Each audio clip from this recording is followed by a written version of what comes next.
Bom dia, boa tarde, boa noite, terceiro. Ai, que saudade que eu tô de vocês. Queria dar uma aula que a gente conversa. Vamos lá, vai dar certo sim, ok? Povo, então, beleza. Eu já quero começar hoje com vocês falar algo importante sobre faculdade, ok? Gato, não. O gato tá aqui, mas vai ficar tudo bem. Deixa eu pegar ele pra dar oi. Não vai pegar o fio. Dá um oi pro povo. Dá um oi pro povo. Dá um oi pro povo. Oi, povo. Oi. Ótimo. Sujou todo?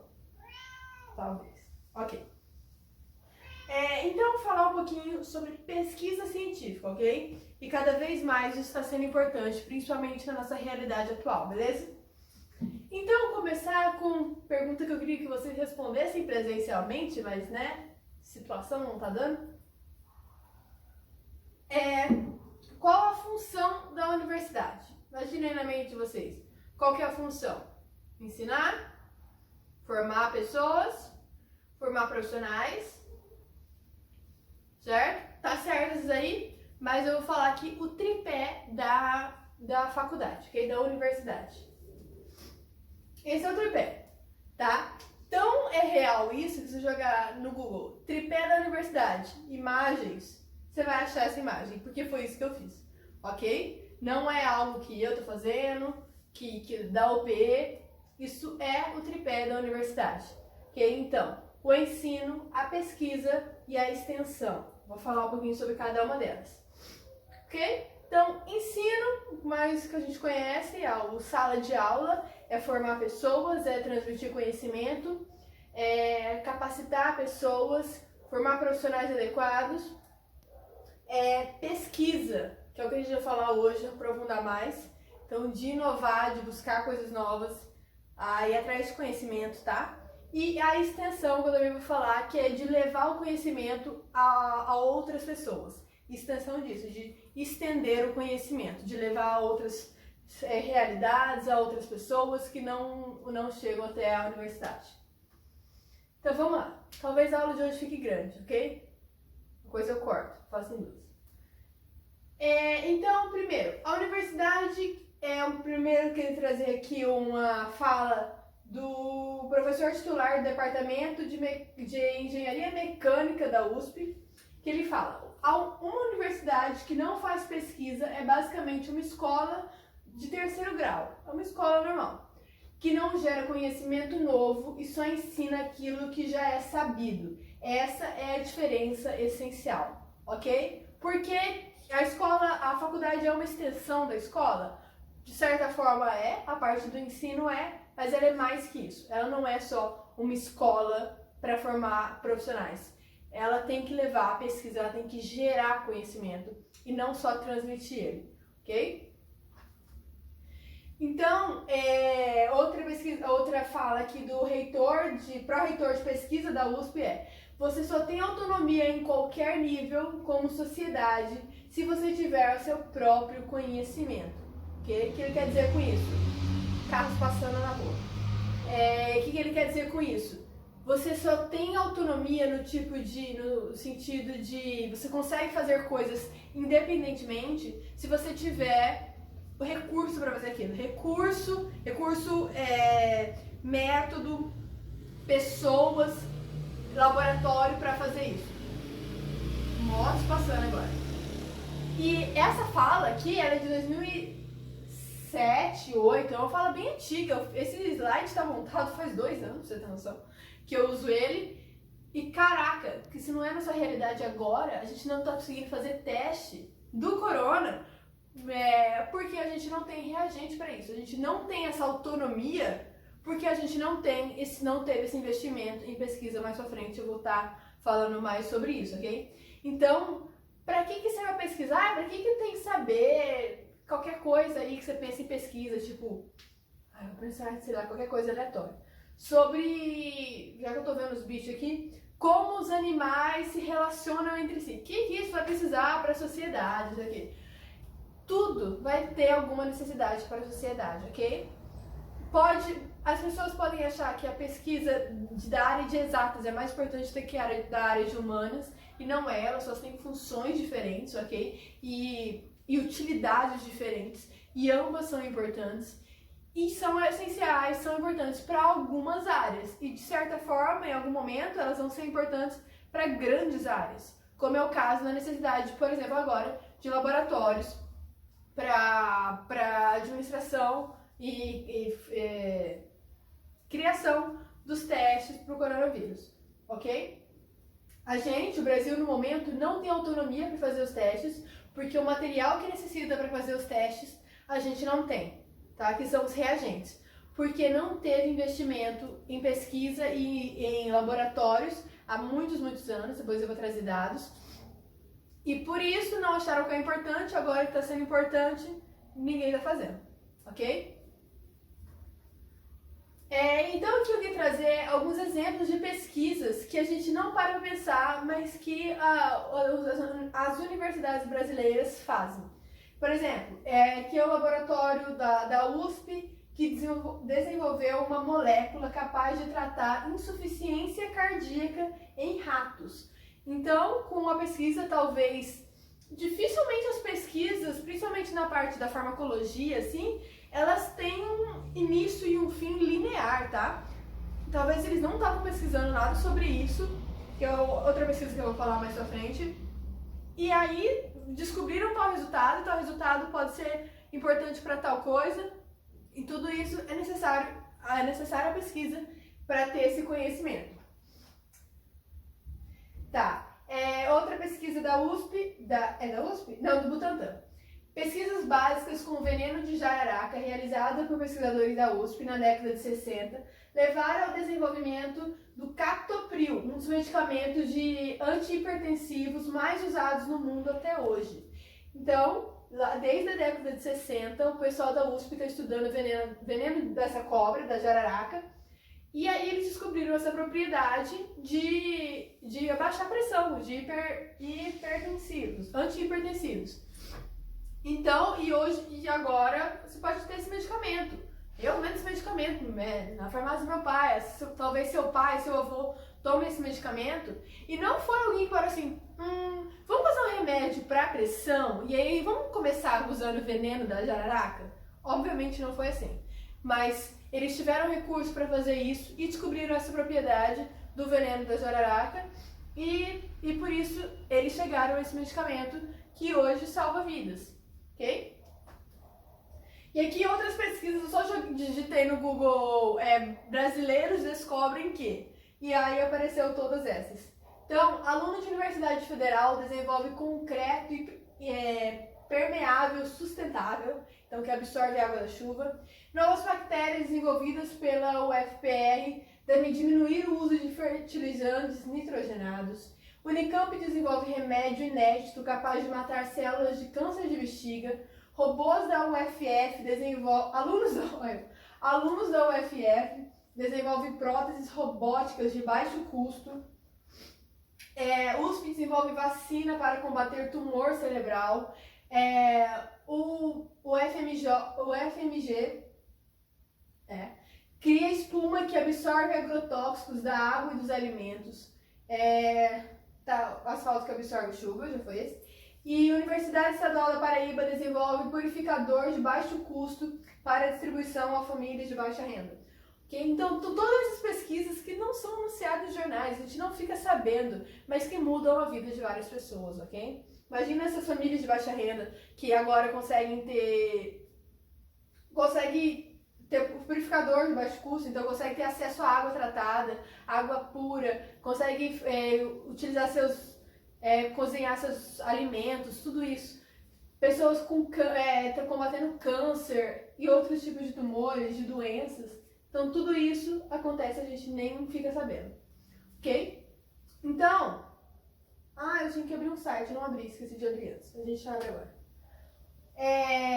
Foca em mim enquanto eu abro o site. O Brasil investe muito pouco em ciência e cada vez está investindo menos, ok? Então, deixa eu mostrar aqui para vocês o mapinha. Beleza, aqui eu quis trazer gráfico um tanto quanto confuso, ok? Mas ele foi feito pela Unesco.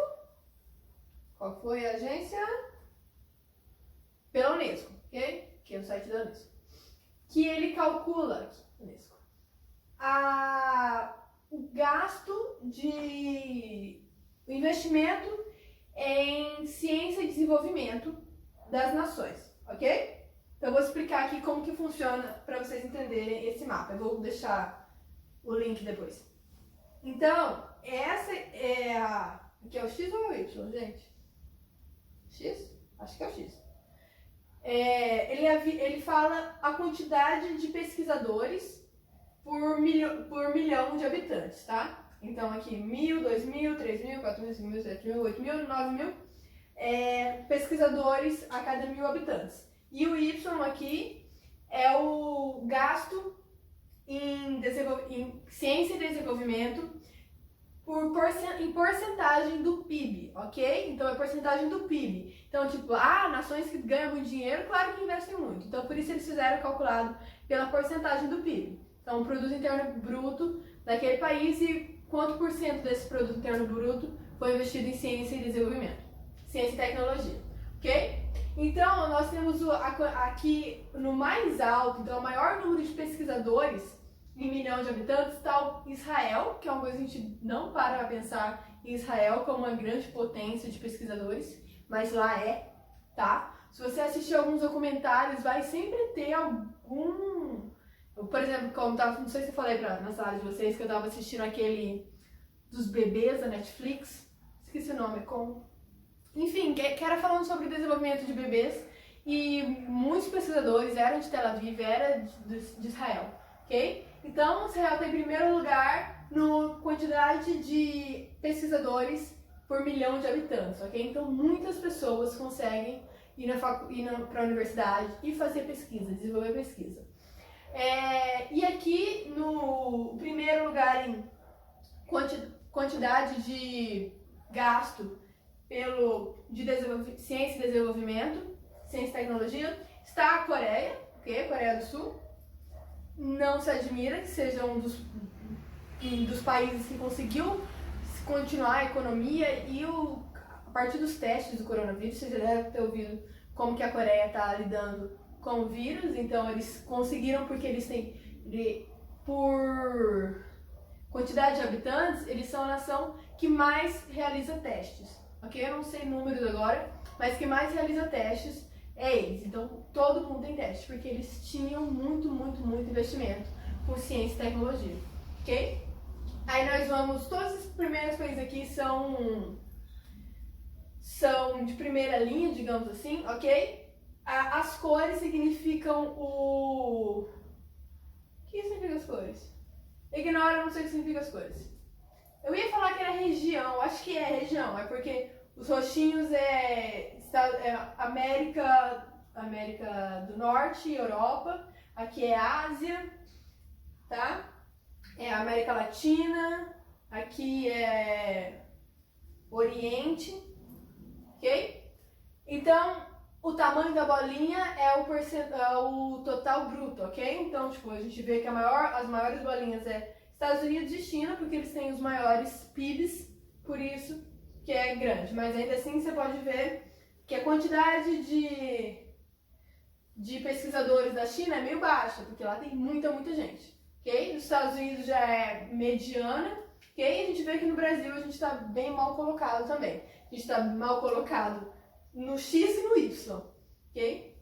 Então a gente não gasta a quantidade de PIB igual países de primeiro mundo, digamos assim, e a gente também não produz pesquisadores suficientes para um país do tamanho que a gente é, entendeu? Um país continental, ok?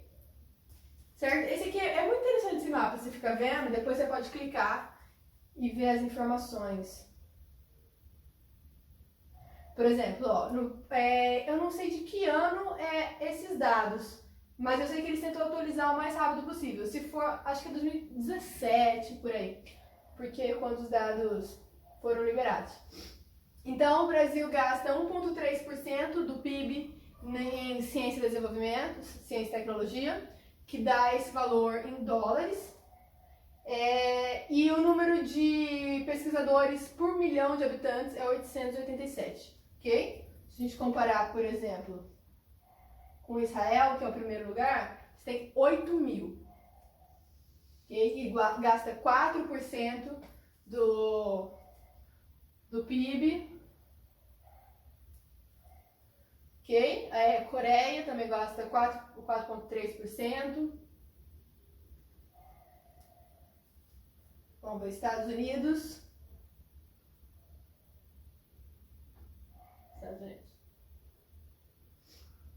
Gasta 2,7%, que dá tudo isso de milhões de dólares.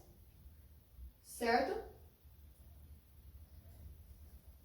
Ok, então os primeiros lugares da lista de países que mais investem são esses 3. E vamos lá. Sobre o corte de verba para ciência e tecnologia aqui no Brasil. Esse aqui é um gráfico baseado nos dados do Ministério da Educação. Então, todo ano eles falam qual vai ser o orçamento do Ministério da Ciência e Tecnologia. E aí, esses são os anos, ok? A partir de 2013, a gente teve uma queda enorme e caiu ainda mais nos últimos 2 anos, tá? Que aqui eles não têm os dados, mas eu já pesquisei que eu fiz um TCC sobre isso. Então, caiu mais um pouco. Tá ruim, gente, tá ruim. Cada vez mais ruim. O sucateamento da educação e da ciência vem beirando vários governos, vários responsáveis, vários ministros, geral. Então, qual que é a universidade faz? Qual é a função da pesquisa na universidade? Ela pega, então, um aluno com potencial. Quando você tem potencial, é que você pode fazer algo, você ainda não faz, mas você tem a possibilidade, a potencialidade de fazer aquilo. Então, ele pega um aluno com potencial e transfere conhecimento para ele, e isso gera solução de problemas sociais. Então, o aluno que pode pensar algo diferente, se você ensinar as coisas suficientes para ele pensar algo novo, ele vai pensar algo novo, ok? Vocês sabem que o grande coisa que a gente fala do TCC, da faculdade, é que você vai ter que ter uma tese, vai ter que fazer algo novo, vai ter que pensar algo novo. Não é um bicho de 7 cabeças, tá? Não esquenta a cabeça com isso ainda, mas ainda assim vocês vão ser testados a pegar o conhecimento que você tem e pensar algo novo em cima dele, que é fazer uma pesquisa. Todo TCC é uma pesquisa, ok? Todo problema é social, ok? Pessoal de exatas aí, ainda assim seus problemas são sociais. Todo problema é social, se busca de alguma forma melhorar a qualidade de vida das pessoas, diretamente ou indiretamente. Então, mesmo você pesquisar, sei lá, se um estudante de medicina fizer uma pesquisa sobre tratamento de não sei o que, isso diretamente afeta a vida de pessoas. E se a gente está falando sobre, sei lá, uma coisa bem de exatas, com só números, como que uma substância interage com outra substância, de química, sei lá, em algum momento isso pode gerar benefícios para a vida de uma pessoa, para a sociedade, ok? Na fabricação de medicamentos ou na facilitação de um novo experimento, coisas do tipo.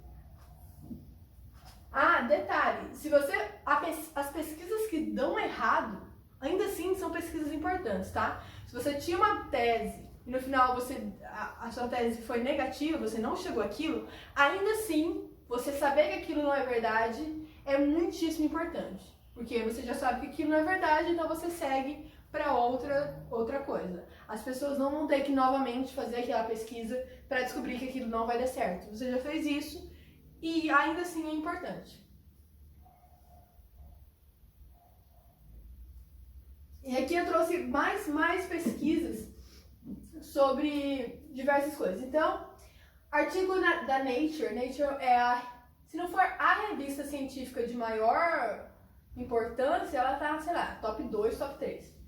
Anuncia que vacina contra a Zika é possível. USP participa do estudo. Então, foi realizada pesquisa atrás da vacina contra a Zika, que foi um grande problema em 2016, 2017, ok? 2015 e 2016. Unisal inaugura espaço de apoio para atendimento de crianças com microcefalia. Aqui são pesquisas que elas afetam as pessoas diretamente, estão vendo? Então, vacina contra a Zika, que é algo que deu um grande problema com nascimento de crianças com microcefalia, sequelas em algumas pessoas que sofreram. Todo o impacto dessa geração que teve centenas, se não milhares de crianças com microcefalia, todas elas vão estar inseridas na sociedade de alguma forma. Atendimento para crianças, então, também derivado disso. Hospital Universitário de Aracaju acolhe mães com bebês com microcefalia. Então, de diversas formas, a universidade indo atrás para tentar suprir uma demanda da sociedade.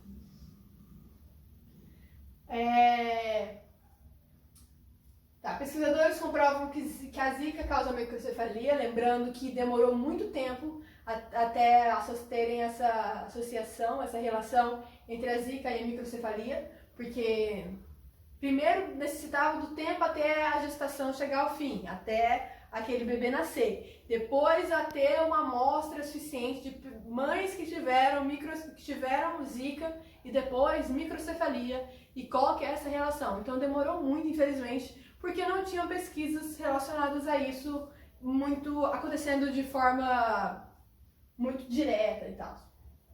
HU continua atendendo os casos de microcefalia. HU agenda colocação de DIU em mulheres no mês de abril. O hospital veterinário é alternativa às clínicas particulares. Então aqui eu trouxe outras manchetes de como a universidade chega até a sociedade, ok? HU, para quem não sabe, é o hospital universitário, ok? O HU que a gente tem aqui na Federal atende muitas pessoas e lá é uma clínica escola, é um local que as pessoas aprendem lá, tá? Assim como o CCZ não, mas o Hospital Veterinário também é da Federal, que os alunos aprendem, os professores dão aula lá, e isso para ajudar a sociedade, ok? E aqui eu quero trazer um caso interessante que eu li sobre Mariana, o desastre que teve do deslizamento de dejetos da Vale, tá? Pra você ter noção, aqui ainda não tinha acontecido o Brumadinho.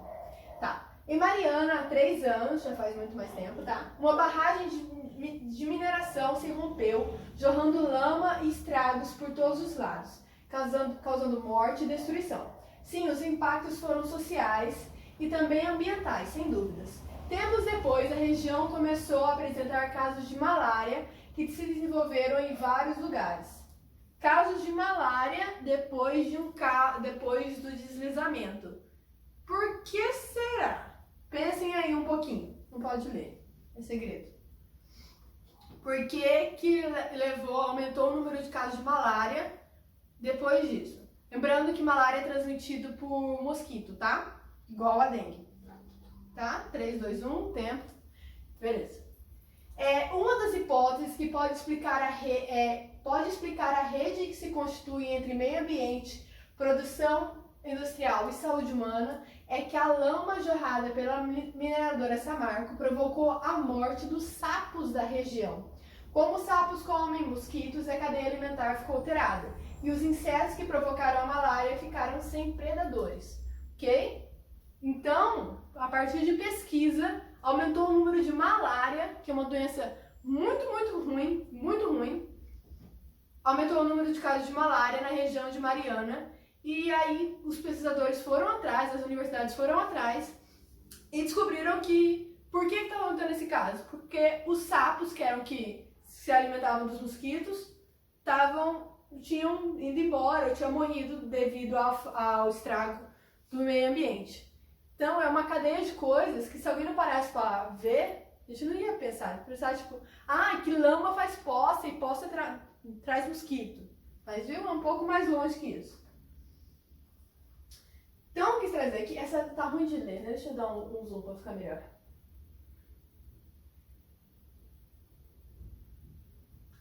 Dá mais zoom, amigo. Dá, pode dar.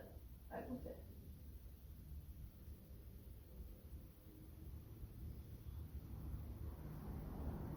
Tá, qual foi a revista, acho que no final tem. Qual foi a revista? Opa.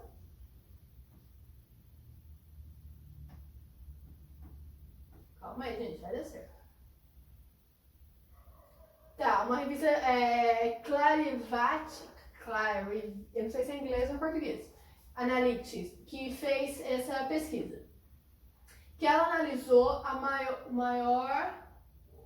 aí, o ranking de produção científica brasileira entre 2014 e 2018, ok? Então você, mas quem faz pesquisa é o instituto, que tá focado nisso, ou laboratório de farmácia, esse tipo de coisa.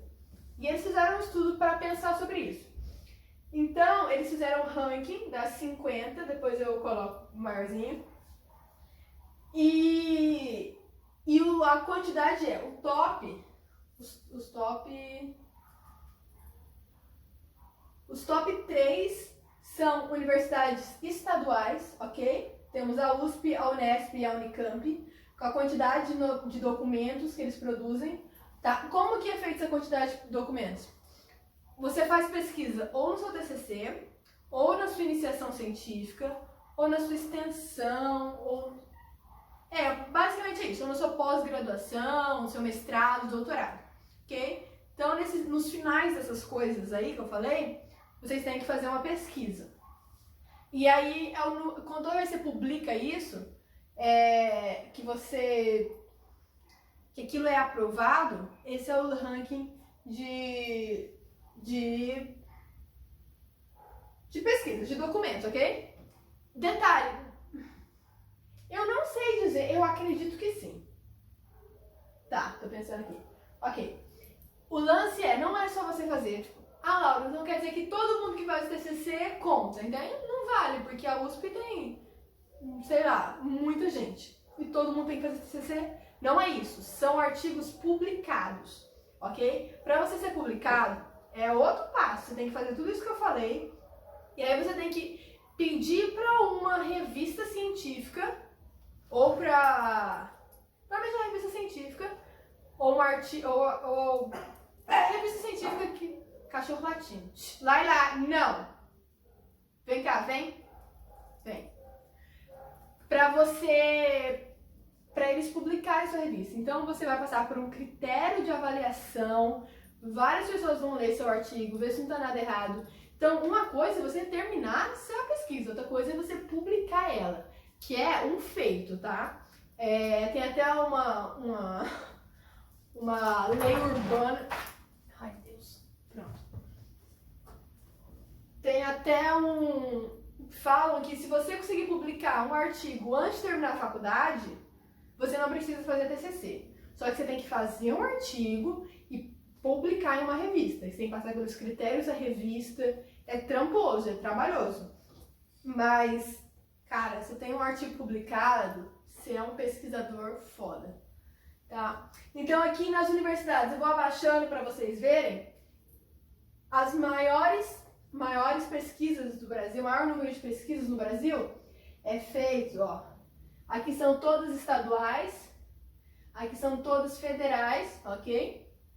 E aí a gente tem a Embrapa, que também faz muita pesquisa por causa da agricultura, então, e aí da agropecuária, que eles fazem pesquisa para melhoramento de solo, de gado, essas coisas, porque eles precisam daquelas pesquisas, então eles financiam pesquisas para trabalhar na área que eles querem. Tipo, não é como se você tivesse a liberdade de fazer qualquer coisa. Não, eles querem uma pesquisa para saber qual mineral precisa ter nesse solo para que a grama cresça de tal forma para que o pasto, o gado come aquela grama e dê uma carne boa. Entendeu? Então é bem, bem longa. Aí mais universidades, a Fiocruz então fica aqui nessa posição, que que agora recebeu um dinheirinho aí, não devia ter recebido antes, né? Para trabalhar para os testes do coronavírus. Então, só para explicar a legenda, os cinzas são universidades federais, são 36 nessa lista de 50. Universidades estaduais são 7. Universidade privada temos uma, depois vou mostrar para vocês.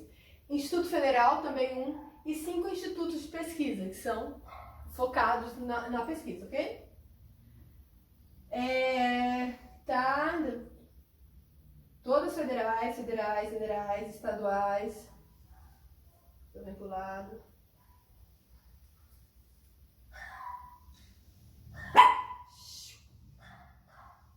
Parou? Não. Atrapalhando meu vídeo. Temos o Instituto Federal do Rio Grande do Sul, que é um instituto federal que entra nesse top 50.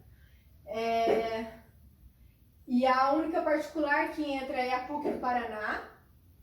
Ok? E a exceção. A gente tá aqui. Pausa pra ver se a federal daqui tá aqui.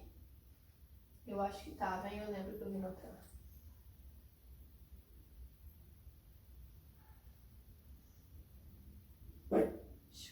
Aqui. Tá? Então a gente está acima de algumas universidades.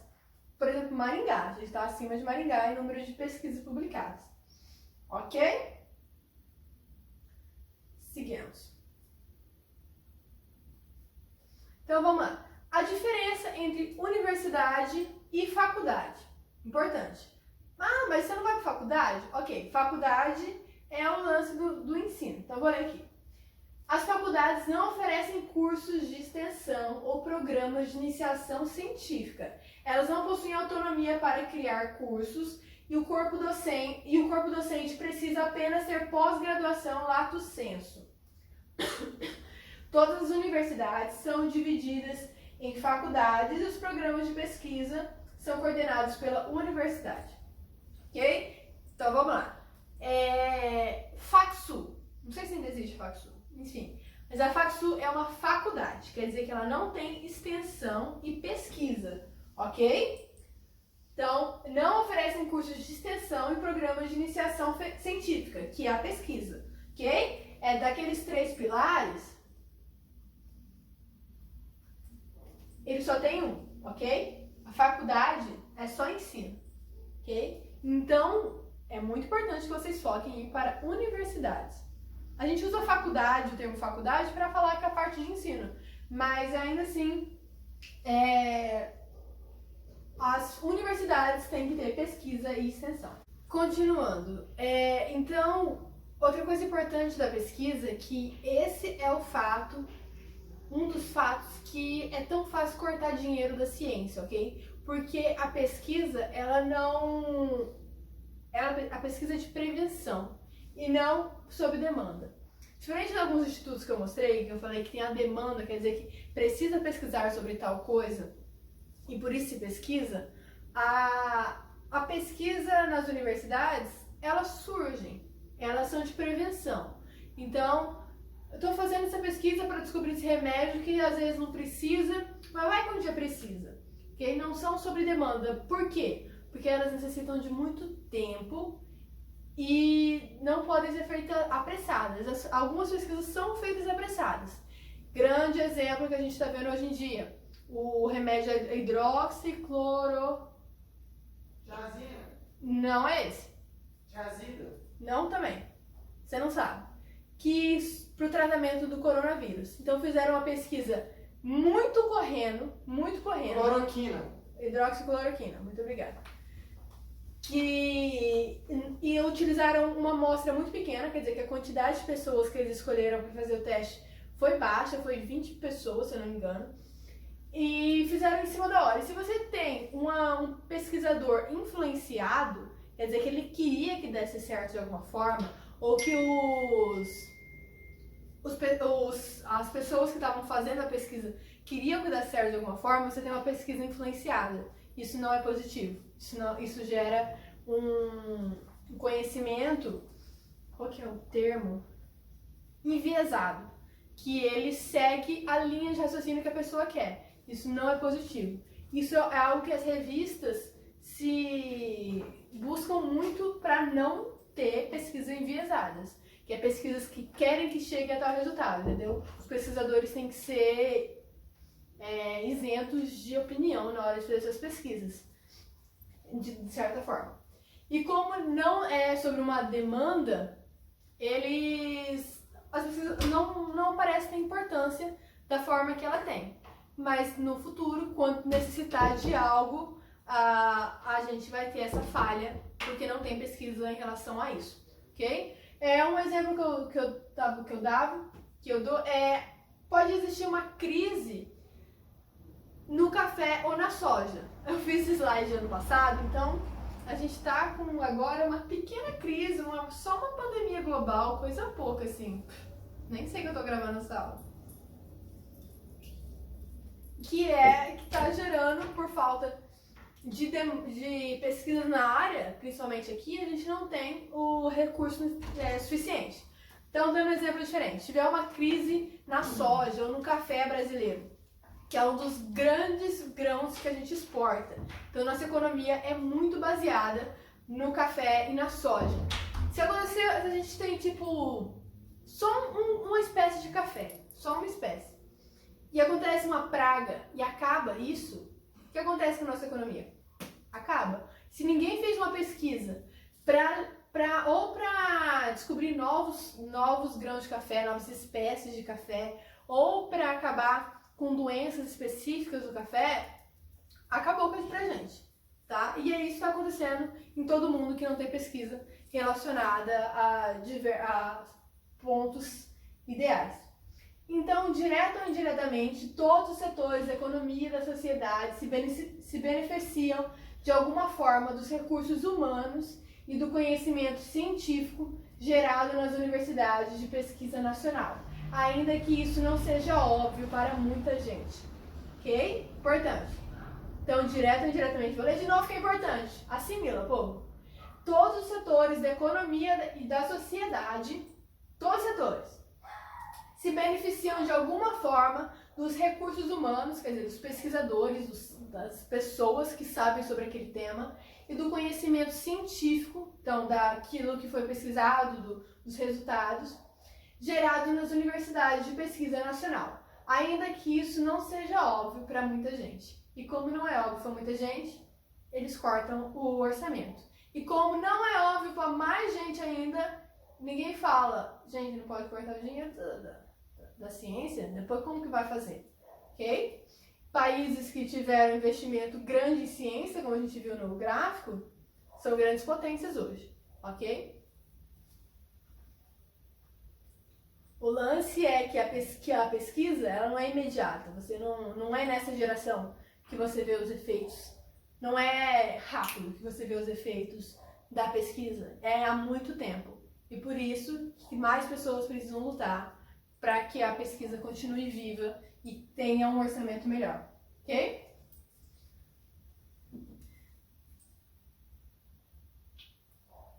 Agora um pouquinho da extensão universitária. Então a gente falando dos pilares aqui, ok? O que é a extensão universitária? É a ação da universidade junto à comunidade que possibilita o compartilhamento com o público externo do conhecimento adquirido. Então, é levar o conhecimento da universidade para fora, para a comunidade externa, por meio de ensino e da pesquisa desenvolvidos na instituição. É a articulação do conhecimento científico, advindo do conhecimento e da pesquisa com as necessidades da comunidade, onde a universidade se insere, interagindo e transformando a realidade social. Então, se naquela região, vou dar um exemplo que eu tive, que foi ali na UCDB, que é onde eu estudei, ali na região tem muitos bairros carentes. Então, tem casonas antes da UCDB, mas ali depois são bairros muito carentes, que as pessoas às vezes não têm saneamento básico, ou asfalto, ou atendimento necessário. E o pessoal da enfermagem tinha projeto com as crianças que nasciam naquelas regiões para que elas fossem atendidas dentro da universidade, para que assim gerasse conhecimento para os acadêmicos e levasse conhecimento e benfeitorias à sociedade, à comunidade que estava ali. Então, a extensão universitária, eles vão entrar na faculdade e vão ter projetos de extensão. Vocês têm que ir atrás, tá? Então, dica já de como vai ser ano que vem. Vocês têm que ir atrás desses projetos. Eles não vão ser obrigatórios para vocês.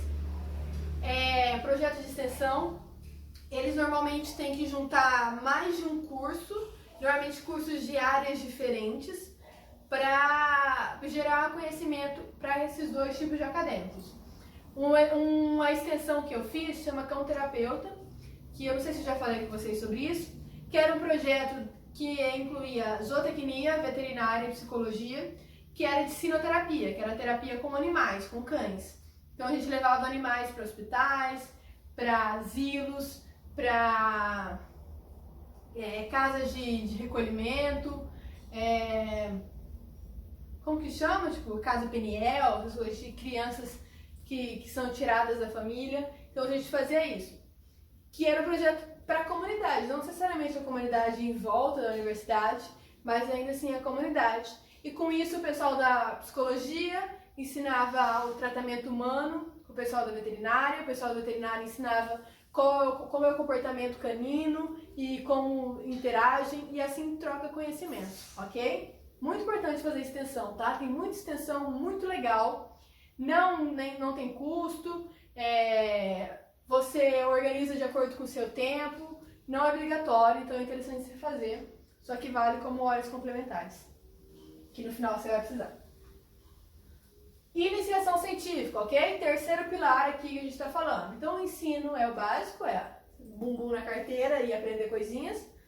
A extensão é o que eu falei, então são projetos externos, você vai até a comunidade. E a iniciação científica é a pesquisa, ok? É a pesquisa quando você ainda está na graduação, quando você ainda está na faculdade normal, não é no mestrado nem no doutorado. Então, é uma modalidade de pesquisa acadêmica desenvolvida por alunos da graduação em diversas áreas do conhecimento. Em geral, os estudantes que se dedicam a essa atividade possuem pouca ou nenhuma experiência em trabalhos ligados à pesquisa científica, daí o caráter de iniciação, e representam o primeiro contato com tal prática e são acompanhados por um professor orientador, ok? Normalmente as siglas para iniciação científica é PIBIC ou PIBID, que é Programa de Iniciação, enfim, tá? Que é você participar do PIBIC, participar do PIBID, é iniciação científica. O que você tem que fazer? Dicas práticas, como depois do ano que vem. Você entra na faculdade, aí você vai ficar sabendo de algum professor que faz iniciação. Você procura pessoal mais velho, procura mural de recado, seja virtual ou real mesmo. Procura, você tem que ir atrás. Se você já tem em mente uma área que você gosta dentro do seu curso, você já vai atrás daquele seu professor que dá aquela matéria e pergunta: oi professor, tudo bom? Gostaria de participar de uma iniciação científica. O senhor dá alguma? Me recomenda alguma? Se você entrar na iniciação científica, você vai virar o queridinho do professor, ok? A vida normalmente é assim. Mas você vai ralar feito um trem. Você vai ralar, você vai ter que ler muito, trabalhar às vezes fazendo coisa que é só o professor que não tá afim de fazer, ele manda você fazer. Mas no final você vai aprender como fazer uma pesquisa, você vai ter um artigo seu, e você vai saber como que funciona uma pesquisa, qual que é o passo a passo de uma pesquisa. Isso vai te ajudar 1000 vezes na hora de você fazer seu TCC ou de entrar para o mestrado, o doutorado. Se você já pensa em fazer mestrado, doutorado, que também é pesquisa, você tem a obrigação de fazer uma iniciação científica, se der 2, ok? Tem como você fazer mais de uma, tipo, normalmente um ciclo de iniciação científica são 2 anos, então numa faculdade você pode fazer 2, ok? Às vezes com o mesmo professor, às vezes você pode trocar de professor. Tem que ir atrás, tá? Tem que colar no professor, fazer agrado com ele, ou ficar sabendo sobre veteranos e tal, e ir atrás. Então vamos lá, um pouquinho sobre saber quanto tempo dura essa aula? Quantos slides ainda tem? Muitos. Ok, eu vou parar por aqui, tá, povo? Pra não ficar muito grande, eu continuo semana que vem. Eu não vou cobrar tarefa hoje, ok? Quero que vocês só terminem as que eu já tinha pedido pra vocês. Lembrando que a gente vai fechar bimestre logo, tá? Pra essa semana, já fechar a nota. Tem gente que tinha coisinha pra me entregar, fala comigo no WhatsApp, manda foto da coisinha. Precisa terminar, porque eu preciso fechar a nota de vocês, ok? Povo, é isso. Continuem estudando. Eu sei que vocês são a sala mais empenhada para fazer tarefas e atividade. Tem uns que destoa, né? Mas vida que segue. Vai dar tudo certo. Beijo. Bebam água e fiquem em casa.